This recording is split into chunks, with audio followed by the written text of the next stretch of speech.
दोस्त गदनफर अब्बास हाजिर खिदमत है। मैं तेरे वास्ते गिन के आया नीलियां सिलां पिछों दी 24वीं दरी। नमोशी क्या है उकू बुखार वलेट गिदा, गला खराब थिया, निचू लग्या, वत टंपरेचर वध गया। वो बुखार विच अक्सर राती उधरीज वेंदा हा ते उंदी मां हमेशा ऊं नाल जागदी रह वेंदी है। ई वारी भी वो राती अपने कमरे विच उधरी जा, पर मां इत्थों 2-3 मील परे हिक गोरिस्तान विच सुती पई है।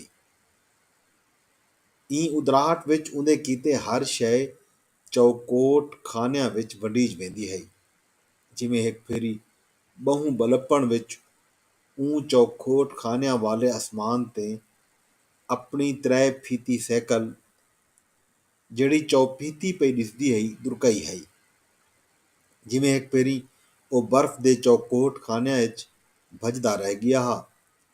ਈ ਮੁੱਦ ਵਿੱਚ ਉਹਦੀ ਬਿਬਲਾਹਟ एडी वध वेंदी है जो मां को झोली विच पा के बैठी रह वेंदी। ई फेरी भी ओ चौखोट खाने विच फस गया।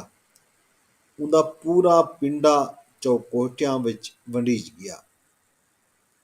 ई तो अगूहा पूरा कमरा चौकोठियां नाल डटीज गया। ओ नरेंद्र ते जगारे विचकार एक चौकोठी दुनिया विच पंध पिया करेंदा हा। उंदे पारों ई दुनिया दे तमाम कुर्रे अपने गलोट तों वलदे चौखोट थी गए ਹਨ।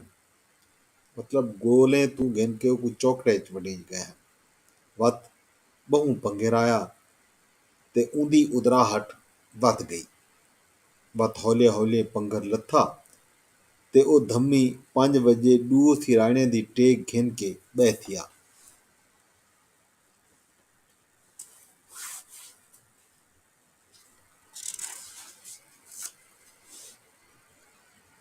वॾे वेले भी हर शय चौखोट विच वंडी हुई पई जापदी है।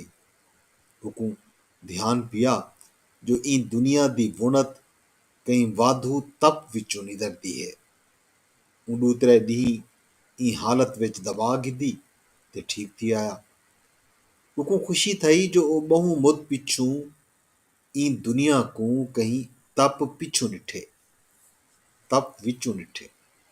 ਉਹ ਇੱਕ ਫੇਰੀ ਵਤ इरफान हैदर एडवोकेट ਦੇ ਚੈਂਬਰ ਵਿੱਚ ਇਕੱਠੇ ਹਨ। नारंगी उंदी बीमारी दा सुन के 2-3 दी पहले मुल्तान पुज आई है ते मुजफ्फर बुखारी अपने दोस्त मीरन शाह दे दुख विचों संभलण दा आहर पिया करेंदा हा।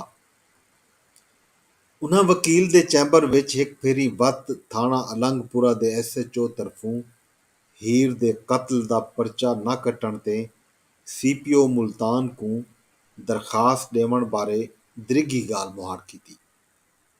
वकील वादा दिता जो ओ अज ही दरखास्त सेत्र गिनसी।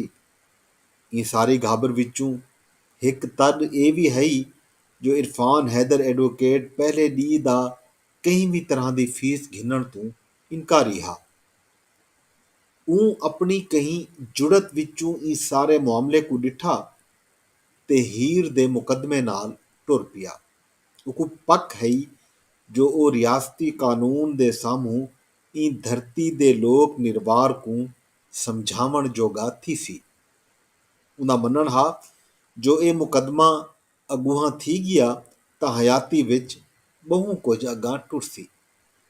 ई वेले वो 4 जने 1860 दे एक थप्पल पैनल कोड दे ई पासों जिथां वो आप हन बैठे हन पीनल कोड। वो दोहें शाम को मुल्तान दे एक काफी हाउस गए। राहत पटोली ते हबीब फुलाही को फोन किया जो वो नारंगी कट्ठे उन्हां दा तांगी है। 30-40 मिनट पिछू हबीब फुलाही ते उंदी परिताणी राहत पटोली काफी हाउस पुजाए। ई मुद विच थाने दे तफ्तीशी अफसर उन्हां दा चालान इलाका मजिस्ट्रेट दी अदालत विच जमा करा दिता हा ते तलबी दे समन पिछू पहली पेशी ते उन्हां को ਇਸਤਗਾਸੇ ਤੇ ਗਵਾਹਾਂ ਦੇ ਬਿਆਨ ਵਗੈਰਾ ਦੇ ਅਨੁਕੂਲ ਮਿਲ ਗਈਆਂ ਹਨ, ਪਰ ਇੰਦੁਖਤ ਦਾ ਕੋਈ ਵੀ ਪਰਛਾਵਾਂ ਉਹਨਾਂ ਦੇ ਮੁੱਖ ਤੇ ਨਾ ਪਿਆ ਪਾਉਂਦਾ ਹਾਂ।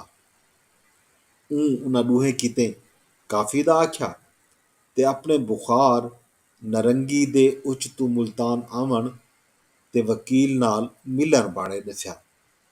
ਹਬੀਬ ਫੁਲਾਈ ਤੇ ਰਾਹਤ ਪਟੋਲੀ ਉਹਦੀ ਤੇ ਨਾਰੰਗੀ ਦੀ ਖੈਰ ਸਲਾਹ ਚਾਹਤੀ ਤੇ ਹੀਰ ਦੇ ਕਤਲ ਦੀ ਅਗੂ ਹੀ ਵਾਹਨ ਦੀ ਤਰਸਲਾ ਕੀਤੀ।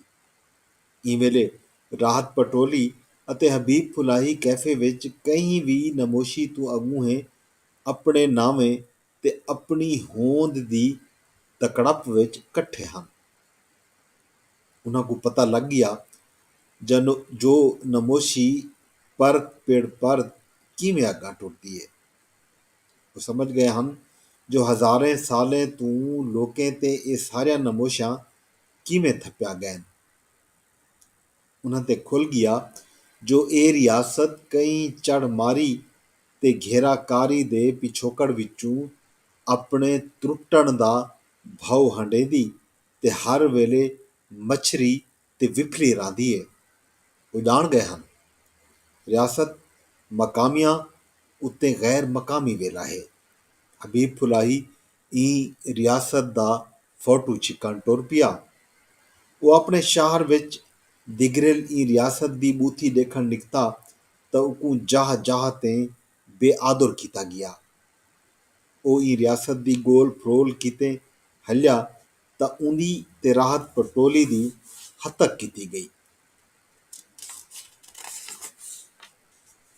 ਰਾਹਤ ਪਟੋਲੀ ਤੇ ਹਬੀਬ ਫੁਲਾਹੀ ਆਪਣੀ ਨਮੋਸ਼ੀ ਦਾ ਨਿਰਵਾਹ ਕਰ ਗਿਦਾ ਹਾਂ ਤੇ ਇਹ ਵੇਲੇ ਉਹ ਕੈਫੇ ਵਿੱਚ ਪਹਿਲੇ ਤੋਂ ਢੇਰ ਧੱਜ ਵਿੱਚ ਬੈਠੇ ਹਨ।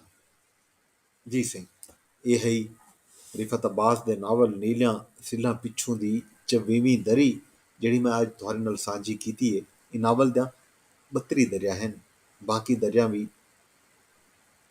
ਤੁਹਾਡੇ ਨਾਲ ਸਾਂਝਾ ਕਰੇ ਸਾਂ। ਅੱਜ ਆਪਣੇ ਦੋਸਤ ਆਪਣੇ ਹੋਸਟ ਗਦਨਫਰ ਅਬਾਸ को इजाज़त दियो। रब सोने दे हवाले।